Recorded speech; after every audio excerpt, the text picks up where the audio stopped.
더드림교회 성도 여러분 반갑습니다. 안동영 목사입니다. 오늘 수요 신앙 강좌는 풍성한 삶의 첫걸음 9번째 시간으로 생애 첫 간증 그리고 증인의 삶이란 제목으로 같이 말씀 나누도록 하겠습니다.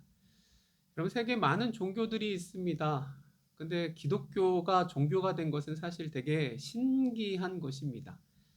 여러분 종교가 되려면 뭐 몇 개 종교가 있죠? 4대 종교인가? 예.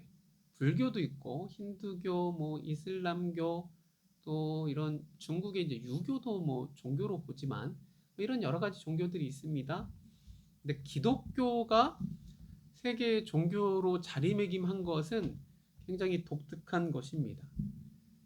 종교가 제대로 되려면 그 종교를 만든 창시자가 오랜 기간 동안 영향력을 미쳐야 됩니다. 가르쳐야 되고요. 그리고 제자들이 굉장히 탁월하고 많아야 됩니다. 탁월해야 돼요. 그리고 초기 그룹을 지원하는 그런 후원자들이 있어야 됩니다. 정치, 사회, 문화적인 그런 후원이 뒷받침돼야 종교가 거대해지는 것이죠. 그리고 시대적 상황에 그런 적실성도 있어야 됩니다. 모든 종교들이 이렇게 그 때를 만나서 세계의 종교가 되어집니다. 근데 기독교는 그런 것들 생각하면 오히려 종교가 되지 못할 가능성이 훨씬 높습니다. 예수님은 사실 오랜 기간 제자들을 가르치지 않았거든요. 30살에 사역을 시작하셔서 딱 제자들과 3년 동안만 함께 계셨습니다. 많은 일도 하셨고 뭐 가르치기도 했지만 3년 동안 짧게 가르치셨고 죽으시고 부활하시고 승천하셔서 이 땅 가운데 계시지 않았어요. 예. 그리고 그의 제자들을 보십시오. 12명의 제자들입니다.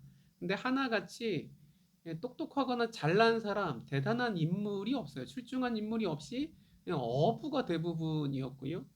그러니까 어떤 지식인들이 아니고 중하층의 그냥 평범한 사람들이 제자들이었습니다. 그리고 그 종교를 지원하기는커녕 그 유대교의 핍박을 엄청 받았습니다.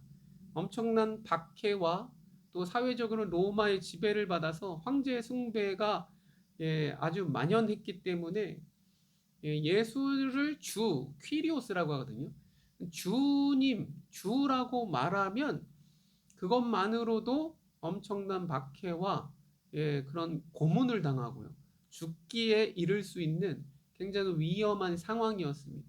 그러니까 이런 모든 걸 따지면 기독교는 세계 종교가 될 수 없었겠다 싶은데 이 기독교가 그 조그만 땅덩어리 유대 땅에서부터 시작해서 엄청난 세계를 제패하던 로마의 종교가 되었고 그리고 몇천 년이 지나서 우리 한국에도 이렇게 선교사들을 통하여서 기독교가 전파되고 또 제가 이렇게 여러분이 예수를 듣게 되고 알게 되고 믿게 되었다라는 건 정말 기적 중에 기적인 것입니다. 어떻게 이런 일이 될 수 있었느냐라는 것이죠. 한 가지는 확실합니다. 한 가지는 뭐냐면 그 복음을 진리를 우리에게 전해준 사람이 있었기 때문에 그렇다라는 것이죠. 이건 초대교회라고 하는 예루살렘 교회, 초대교회, 뭐 안디옥 교회 이런 교회들이 있었는데 초대교회를 이루던 성도들이 자신들을 스스로 예수님의 죽음과 부활의 증인으로 여겼고요. 그 증인으로의 삶을 살면서 많은 사람들에게 이제 증거를 하면서 복음을 전하면서 그 복음 전한 것들이 우리까지 연결되어서 왔다라는 것이죠. 그냥 말로만 전한 게 아닙니다. 그들의 삶을 보니 진짜 예수님이 죽었다가 살아나셨고 그 예수가 그냥 갈릴리 촌동네 뭐 이런 청년이 아니었고 하나님의 아들이었구나라는 것이죠. 그것을 진짜 믿었고 진짜 믿은 대로 살아냈고 또 공동체로서 예수님의 가르침 하나님을 사랑하고 이웃을 사랑하는 이런 가르침대로 살려고 했던 지실된 삶이 있었다라는 거죠. 세상 사람들처럼 살지 않아요. 세상 사람들은 그냥 행복을 위해 성공을 위해 자기 자신을 위해 살아가는데 기독교인들은 그렇게 살지 않았다라는 것입니다. 가난하고 힘든 사람들을 도우면서요. 그리고 여러분, 유럽에 이제 흑사병이 싹 돌 때 있지 않습니까? 정말 수많은 사람들이 다 죽어갈 때인데 기독교인들은 죽음을 두려워하지 않습니다. 그래서 그 사람들 다 이렇게 아픈 사람들을 돌보고 챙기고 닦아주고 먹이고 입히고 이래서 그 당시 이제 교회는 야 세상에서 봤을 때 진짜 독특한 집단이었던 것이죠. 그런 것들이 세계 종교로서 자리매김하는데 되게 중요한 것이었습니다. 사회학자가 봤을 때 기독교가 그런 거예요. 그러니까 그냥 뭐 부흥했다, 은혜가 있어서 기독교가 이렇게 됐다라고 말을 할 수도 있지만 진짜 핵심은 뭐냐면 예수님을 하나님의 아들로 진짜 여겼고 예수님의 죽음과 부활의 증인이 되었고 그 증인된 삶을 증거했고 또 진짜 예수님으로 인해서 변화된 삶을 새로운 삶을 살아냈고 그렇게 살아내는 공동체로 말미암아 지금까지 우리에게 이렇게 복음이 전해지고 우리도 예수를 믿게 되었다라는 것이죠. 여러분 그래서 수많은 사람들이 예수님을 보지 못하고 그냥 듣기만 했는데 그래도 믿는 사람들이 있는 것은 그 복음을 전한 증인들의 그런 증거 내용과 그들의 삶이 상당 부분 일치했다라는 것입니다. 진정성이 있는 것이죠. 가짜가 아닌 것이죠. 그래야 믿지 어떻게 믿겠습니까? 지금같이 이제 과학 시대에 어떻게 믿겠어요? 근데 뭔가 보니 저 사람 진정성이 있어. 진정성. 여러분 교회도 이래야 됩니다. 교회들도 많은 여러 가지 전도의 방법들로 전도하고 있지만 이게 전도가 됩니까? 쉽지가 않아요. 근데도 됩니다. 돼. 어떤 부분에 있어서 우리의 말과 증언과 우리 증인된 삶이 일치할 때에 그때 진정성이 있을 때 말만 잘한다고 되는 게 아니에요.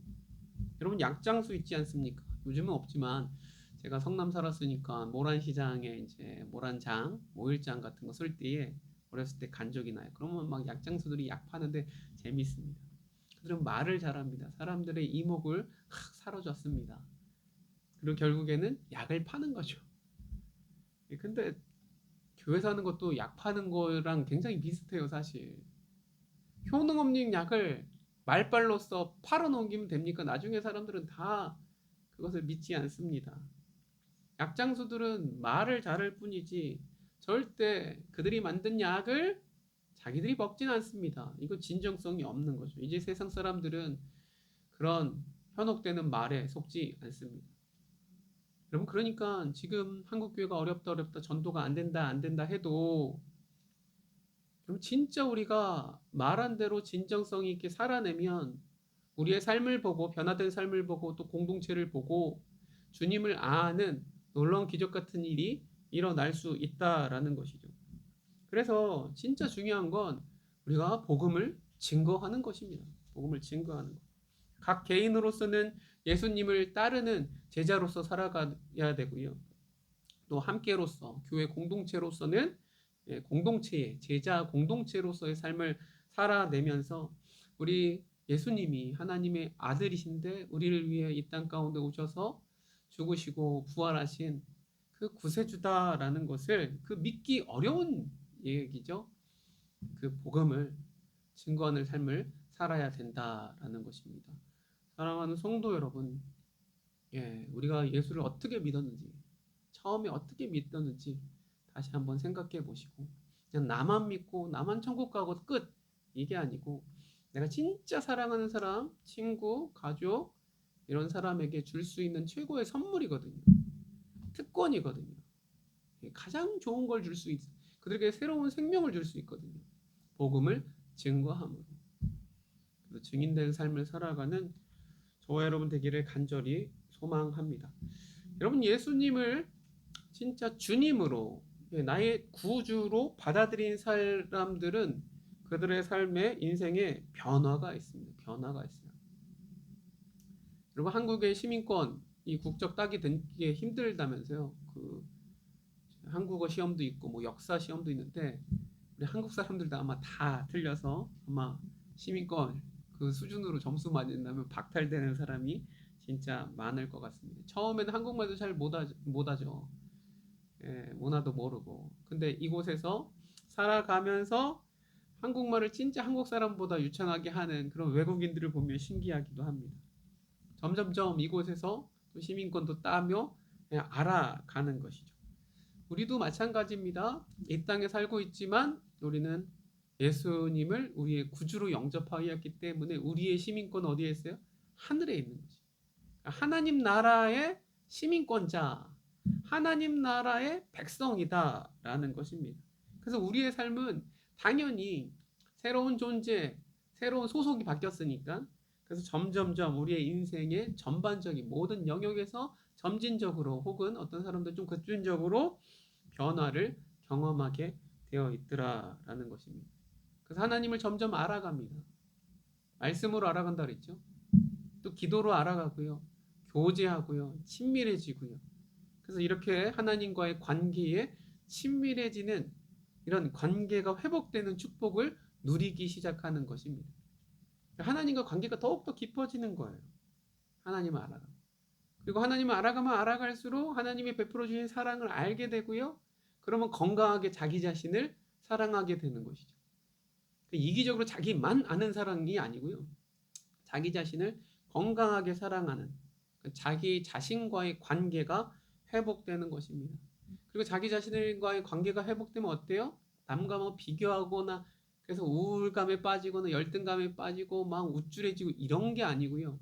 자기 자신을 건강하게 사랑하면 나를 사랑하는 방식으로 이웃을 사랑하게 되어 있어요.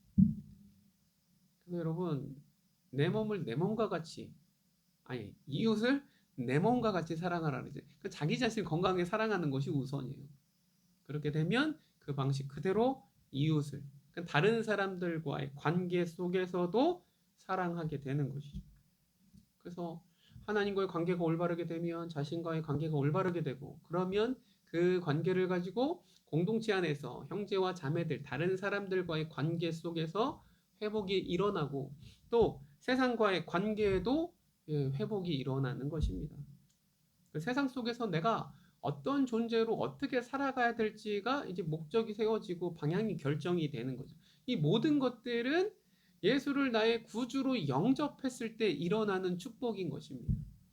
어그러지고 끼어져 있던 모든 관계들이 다 해결이 되어서 한방 해결은 아니에요. 점진적으로 하나님 안에서 해결된 것을 배워가고 누려가는 삶을 살게 되더라. 여러분 이것처럼 축복이 없어요. 이 놀라운 비밀, 이 놀라운 것을 그러니까 우리가 증거를 하지 않는다, 증인이 되지 않는다라는 건 아직까지 우리가 예수를 정확하게 몰랐다라고 하는 것이 아마 적절할 것입니다. 여러분 진짜 변화된 삶, 우리가 정말 하나님 나라를 하나님 나라의 시민권을 받은 변화된 삶을 살았다면 이제 우리는 더 이상 그런 나 이전에 나만 알던 삶이 아니고 하나님을 위한 삶이요 예수 그리스도를 증거하는 제자의 삶이요 증인된 삶을 살고 또 공동체로 살아가는 삶을 살더라. 그래서 우리는 이제 우리가 알고 배운 것들 이해하고 깨달은 만큼 복음을 증거하는 삶을 살아내는 거죠. 목사처럼 그냥 말 잘하는 목사님 나 전도하고 그렇게 하죠. 나는 말을 못해요. 여러분 아는 만큼 이해한 만큼 깨달은 만큼 내가 받아들인 만큼만 하면 돼요.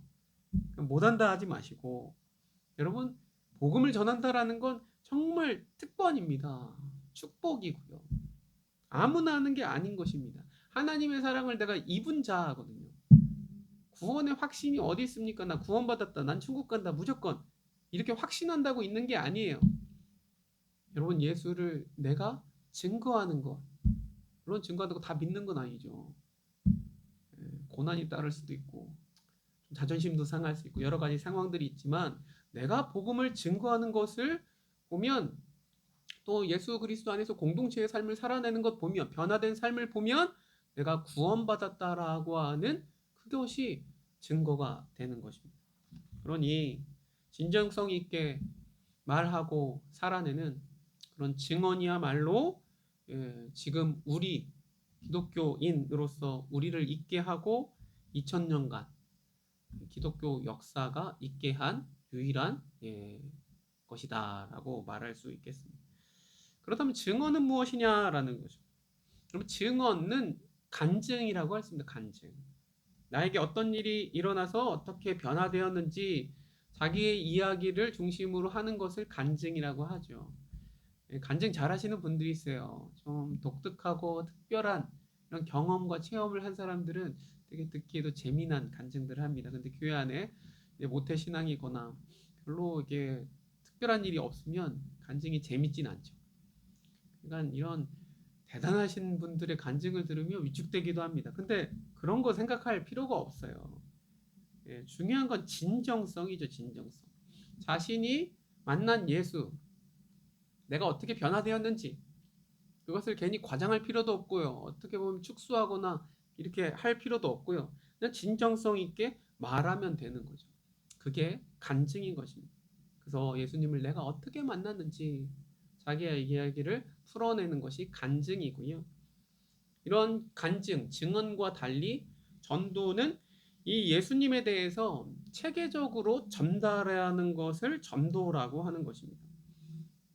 간증이 자기 개인적인 이야기가 주가 되었다면 전도라는 것은 물론 자기 자신의 간증, 이야기도 포함되어 있지만 중요한 것은 예수님이 어떤 분이냐라는 것을 정확하게 선명하게 분명하게 말해주는 게 전도인 것이죠. 그 예수님이 하나님의 아들로서 이 땅 가운데 올 수밖에 없었던 이유, 죄죠, 죄. 죄의 결과로 우리가 죽을 수밖에 없었고 방법이 없으니 하나님의 아들 예수가 오셔서 나를 위해 대신 죽으셨다라고 하는 것, 그리고 부활하셨다라는 것, 주님을 이제 영접하면 내가 하나님의 자녀가 된다라는 것, 이 내용들을 확실하게 선명하게 말해주는 것이 전도인 것입니다. 전도. 그래서 전도는 선명한 전달이 있어야 되고요. 그래서 선명한 전달, 가르침, 설명하는 것, 그 내용과 더불어서 인격적인 진실된 만남이 있어야 되는 것입니다. 그래서 그런 만남, 전달하는 사람, 전달자가 없이는 우리는 복음을 들을 수가 없는 것입니다. 그래서 진지하고 인격적인 대화를 통해서 우리는 하나님을 알아가게 되는 것입니다. 물론 교회에서 여러 가지 전도를 해요. 뭐 수세미도 나눠지고 물티슈도 나누고 예수 믿으세요. 예수 믿어 천국 갑니다.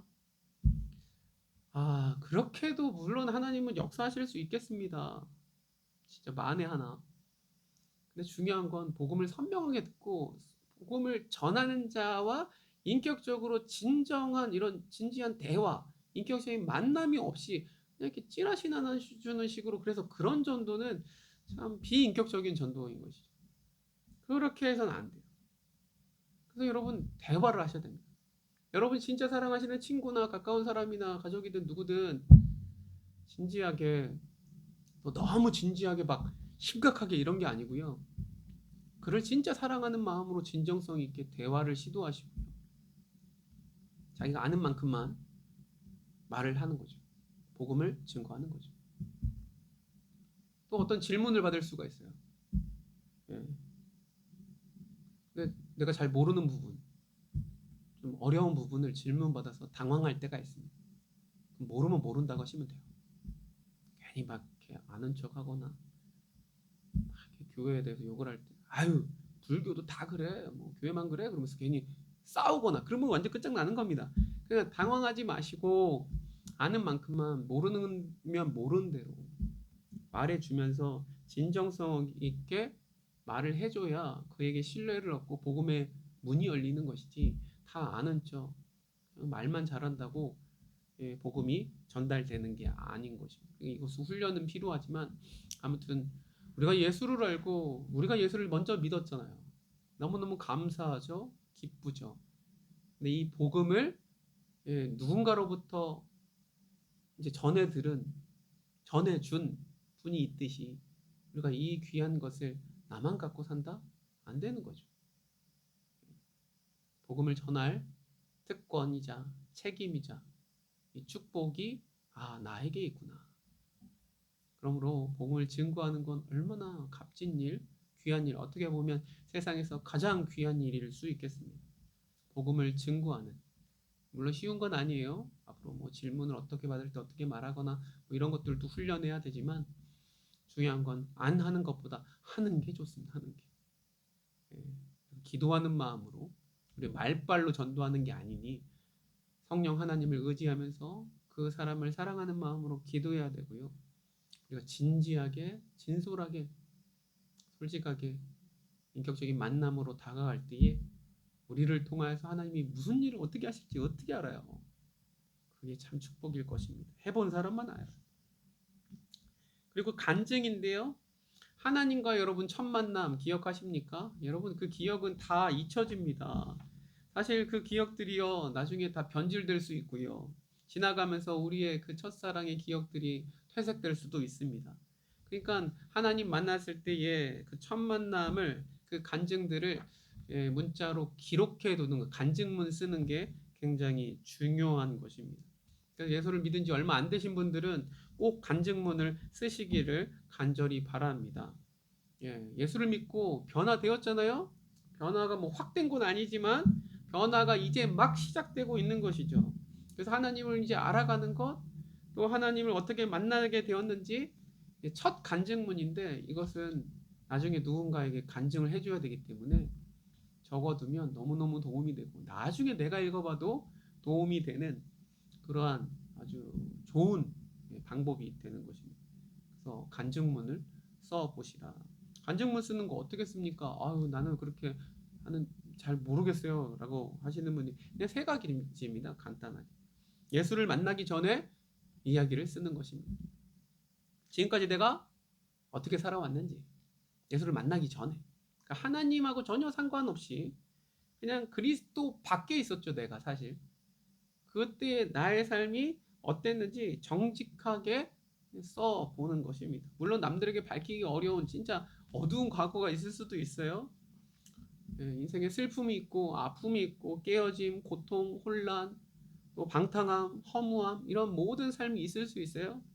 근데 이런 것들을 일단 솔직하게 적어보는 것이 하나님 없었던 나의 삶을 정직하게 직면해서 기록하는 것 이게 첫 번째 단계입니다.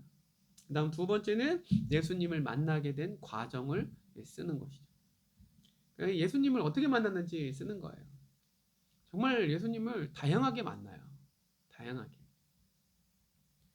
하나님과 전혀 무관하던 삶을 살다가 하나님에 대해서 내가 관심을 갖고 또 교회에 오게 되고 이렇게 믿게 되는 그 계기를 쓰는 것이죠. 그 계기가 되어주는 사람이 있을 것입니다. 공동체, 교회가 있었을 것입니다. 그런 부분들을 쓰는 것이죠. 이게 제일 중요한 포인트. 내가 어떻게 예수님을 만나서 관심을 갖게 되고 듣다 보니 어떻게 되다 보니 마음에 하나님이 나를 사랑하시고 또 나의 구주로 이게 믿어졌는지 그 고백을 쓰는 것이죠. 막 가슴에 확 이렇게 뭔가 느껴지거나 확 깨달아지거나 뭔가 환상이 비치거나 이런 특별한 체험이 아니어도 괜찮아요. 근데 체험이 아니래도 이 살아있는 진리 대신 우리 인격적인 예수님을 어떻게 알게 되는지 어떤 사람을 통해 어떤 관계를 통해 알게 되는지 그렇게 그 예수님 만났을 때를 적는 것이죠. 어떤 사람은 사람이 아니고 그냥 성경 읽다가 믿는 분도 있어요. 진짜 독특하신 분들인데 그런 부분 아니면 성경 구절 한 구절을 통하여서 중요한 돌아오는 계기가 되신 분들 아니면 어떤 찬양을 들은 분 그러니까 진짜 다양해요. 하나님은 성령 하나님은 다양하게 역사하니까 하나님을 어떻게 만났는지 쓰는 겁니다. 마지막 세 번째는 예수님을 만난 이후의 이야기 예수님을 만나고 내가 어떻게 변화되었는지 하나님 없이 살던 삶에서 예수님을 만나고 이제 예수님이 나의 중심이 되셔서 내가 예수님으로 살아가겠노라고 결단하고 살아가는 거죠. 그리고 말이나 행동이나 습관들이 획가닥 바뀌진 않습니다. 그러나 조금씩 변화가 되어져 가는 것이죠. 여러분, 그 세 가지를 적는 것입니다. 예수님을 만나기 전 어떻게 만났는지, 만났을 때, 만난 후의 삶 이것을 적는 것입니다. 후의 삶에서 또 성령님을 따라서 살아가는 것, 공동체 생활을 함께 하는 것, 이런 것들을 적는 것이죠. 이게 간증문입니다. 사실 어렵지는 않습니다. 저도 사실 간증문을 써본 적은 없는데, 물론 설교를 하고 뭐 여러 가지 간증은 하지만요. 근데 지금 이제 하나님을 알게 되고 첫 걸음을 떼신 분들은 간증문을 쓰는 것은 정말 큰 축복인 것 같습니다. 나의 첫 간증문. 그것이 다른 사람에게 복음을 증언하는 첫 단추일 수 있습니다. 여러분에게 축복이고요. 꼭 적어보시기를 소망하고, 또 하나님 앞에 간증문을 쓰고 기도문도 한번 적어보시는 거예요. 기도문. 하나님 앞에 생애 처음으로 나의 하늘 아버지께 하는 기도 제목. 그래가지고 이제 기도를 담담하게 쓰는 거예요. 나중에 읽어보면 다 은혜가 된다고 하더라고요. 그래서 우리 교회도 나중에 이제 세례식 하기 전에 간증문 쓰고 기도문 쓰고 다 이제 해야 될 것 같아요. 이게 진짜 축복이라고 하더라고요. 말씀을 정리합니다. 여러분, 우리가 사랑하는 사람들에게 나눠줄 수 있는 가장 큰 축복, 가장 큰 선물, 좋은 것은 무엇입니까? 복음입니다. 복음. 복음을 듣지 않고서는 인생의 참된 해결책 변화는 없는 것입니다. 그래서 나의 이야기를 포함한 간증이죠.